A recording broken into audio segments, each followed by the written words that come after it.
may cry.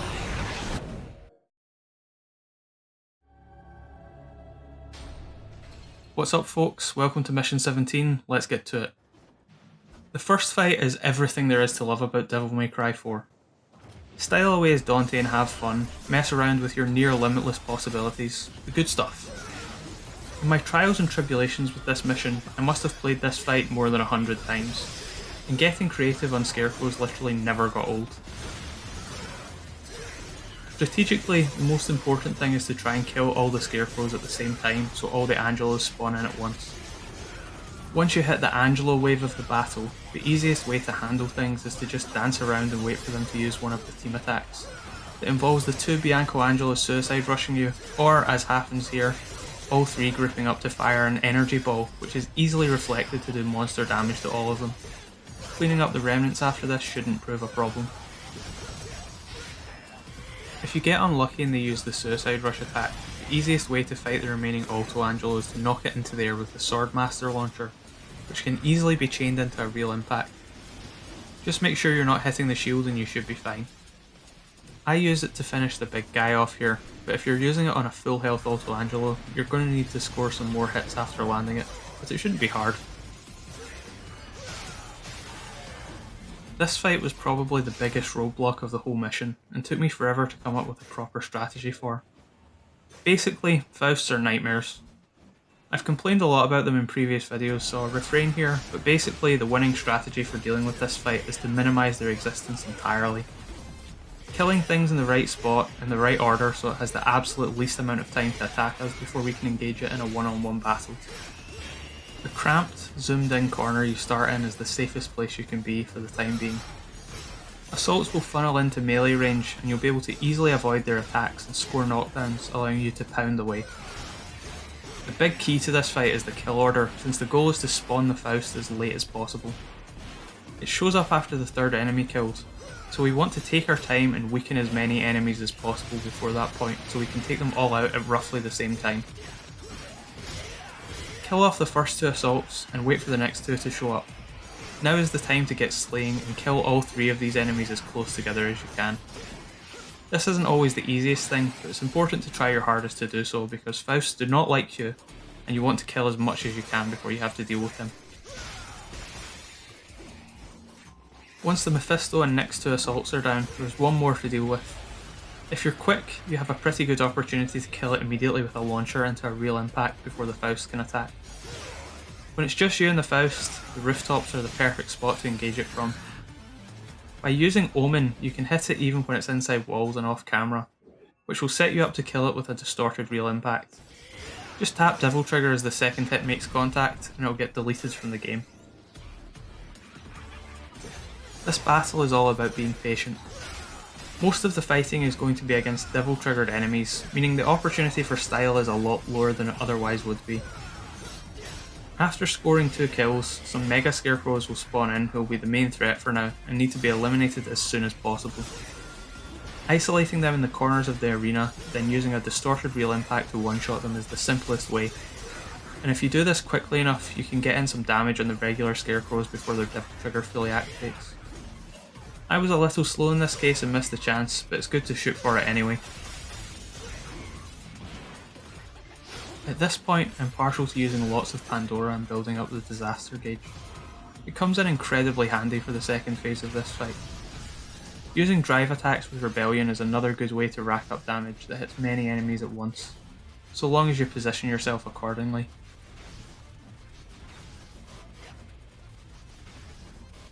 Once the dogs spawn in, it's time to unleash. It is critically important that you face the camera away from them before jumping up and hitting the style button.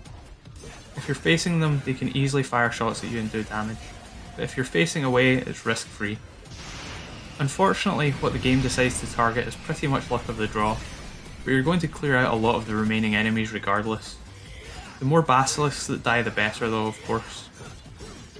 Use a lot of Trickster and Shotgun to deal with the remaining enemies. If the dogs is a priority, then take down the remaining Scarecrows. This fight shouldn't be an issue if you play it slowly.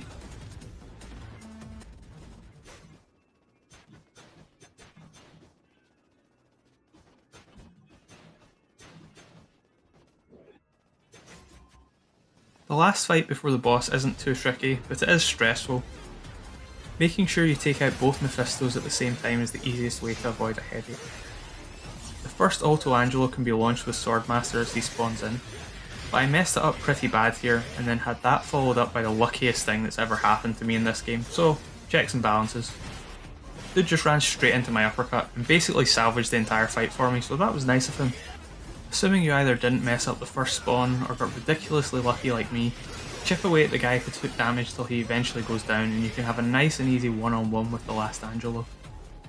The Faust will spawn in, but it's pretty trivial to keep him off camera while you score an uppercut and put this guy out of his misery. With just the Faust left, 3 Devil Trigger jumping Pandora shots is the simplest way to knock his cloak off. Here, I turned off DT a sliver too soon and had to finish knocking the cloak off with the shotgun, but I was worried about running out of Devil Trigger and not having enough to distort the real impact. With some luck, he won't attack before you get the cloak off, although to throw out an estimate, I'd say probably around 30% of the time he'll actually do an attack, so it's very possible and something you need to be aware of.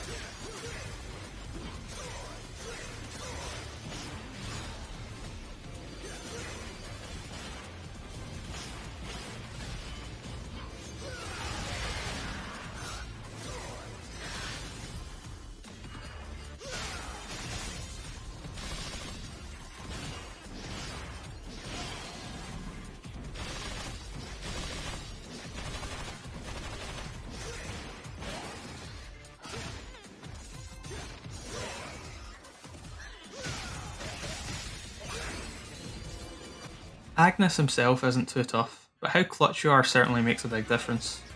I choked this fight when he had less than 1 bar of health more than once, and it made me want to scream, but I persevered, so you can too.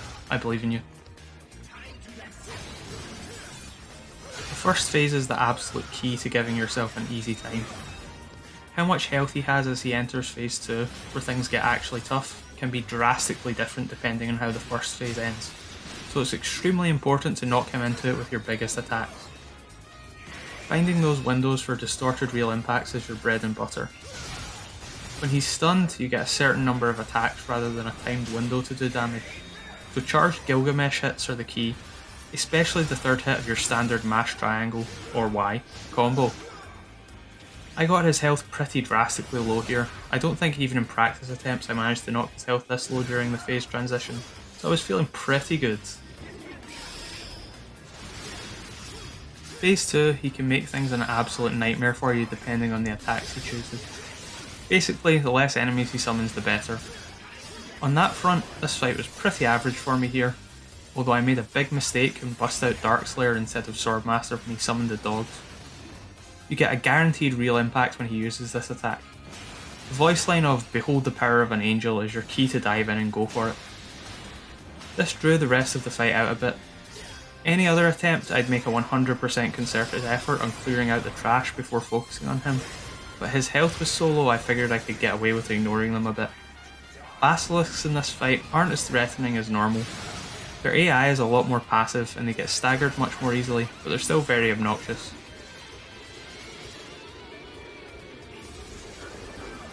Most everything he does can be avoided by staying away and abusing Trickster. His spinning attack is probably the most threatening because you might have to deal with it while he's off camera, which is the main thing I reserve my Devil Trigger for. That extra Trickster dodge adds so much safety it's hard to pass up. Combined with pin-up, you have a pretty safe strategy for keeping up damage at long range, and you can keep this up as long as needed.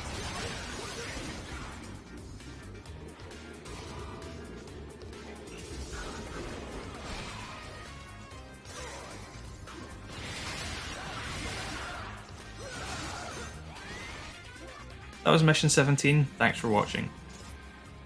The Saviour fight is up next, which you probably know as the mission that sucks, but with proper strategies it becomes surprisingly fun, so I hope you'll join me next video.